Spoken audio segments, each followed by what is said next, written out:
ఇప్పుడే జీ5 app download చేయండి. చూడండి మీ ఫేవరెట్ టీవీ షోస్ ఎప్పుడైనా ఎక్కడైనా. బావదంతా ఎవరి కోసం చేశాడు? నీ కోసమే చేశాడు. నిన్ను హ్యాపీగా చూసుకోవడానికే చేశాడు. నాకిష్టం లేకుండా, నా పర్మిషన్ లేకుండా నా ఒంటి మీద చేయి వేశాడు. మరి అది అంటే అది భర్త అంటే భార్య మీద అన్ని హక్కులు ఉండాలని రూల్ ఏం లేదు. 3 ముళ్ళు కాకపోతే 30 ముళ్ళు వేసినా సరే భార్య అనుమతి లేకుండా ఒంటి మీద చేయి వేయడం తప్పే, ముమ్మాటికి తప్పే. అలాంటి ఓవర్ యాక్షన్లు చాలాసార్లు చేశాడు. నేనే పెద్దమ్మ పెదనాన్నల కోసం సర్దుకుపోయాను. వాళ్ళిద్దరూ నా వల్ల విడిపోవడం నాకిష్టం లేక నా మనసుని చంపుకొని శ్రీనుతో సంతోషంగా ఉన్నట్టుగా నటించాను. ఇప్పుడు అందరం కలిసిపోయాం కదా. కాబట్టి మీరు వెళ్ళిపోతాను అనడం న్యాయం అధ్యక్ష?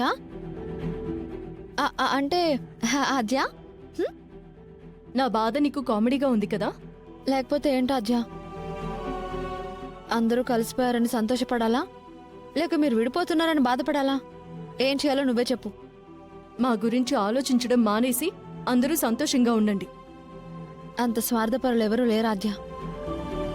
కష్టమైన సుఖమైన అందరం కలిసే పంచుకుంటాం. అది నీకు కూడా తెలుసు అనుకుంటా.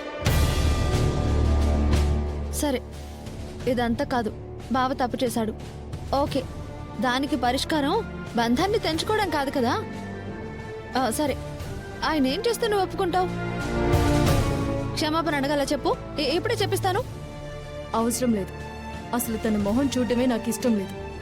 ఓహో, ప్రేమించుకున్నప్పుడు చట్టాపట్టాలు వేసుకొని తిరిగారు కదా, అప్పుడు కళ్ళల్లో కళ్ళు పెట్టి చూసుకున్నారు కదా, అప్పుడు ఆ మొహం నచ్చింది. ఇప్పుడు ద్వేషిస్తున్నావు కాబట్టి అతని మొహం నీకు నచ్చట్లేదు. అవన్నీ నువ్వు నాకు గుర్తు చేయకు ప్లీజ్. నా రాత ఇంతే.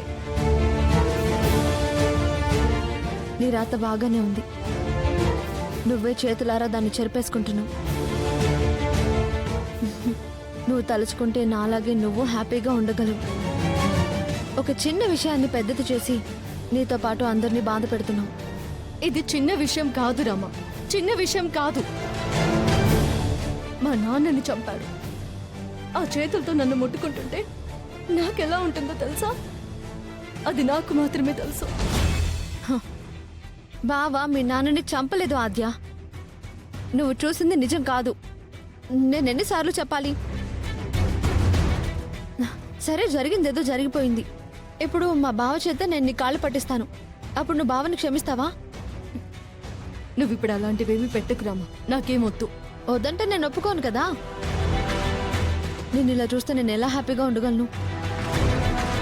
నన్ను హ్యాపీగా ఉండొద్దంటే చెప్పు, నీతో పాటు నేను ఏడుస్తూ కూర్చుంటా. సంతోషం పంచుకున్నాను కదా, అలాగే బాధను కూడా పంచుకున్నానన్న సంతోషం నాకు మిగులుతుంది. త్యాగం చేస్తున్నావా? స్నేహం కోసం ఏదో ఒక త్యాగం చేయాలి కదా మరి. నా కోసం ఎవరు ఏమీ చేయొద్దు. నా వల్ల నువ్వు నీ సంతోషాన్ని కోల్పోవడం నాకు ఇష్టం లేదు. అయితే నేను చెప్పినట్టు నువ్వు చెయ్యి.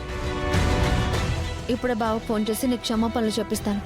క్షమించేసి నెక్స్ట్ మినిట్ నుంచి కలిసుంటే కలదు సుఖం కమ్మని సంసారం అని పాటలో లైన్లా హ్యాపీగా ఉందాం. వద్దంటుంటే నువ్వు అంటున్నాను కదా. తీసుకో, ప్రస్తుతం ఈ పాయసం తింటూను, నేను ఇప్పుడే వస్తా. జీ5 యాప్ డౌన్లోడ్ చేసి అన్ని ఎపిసోడ్స్ పూర్తి ఉచితంగా చూడండి.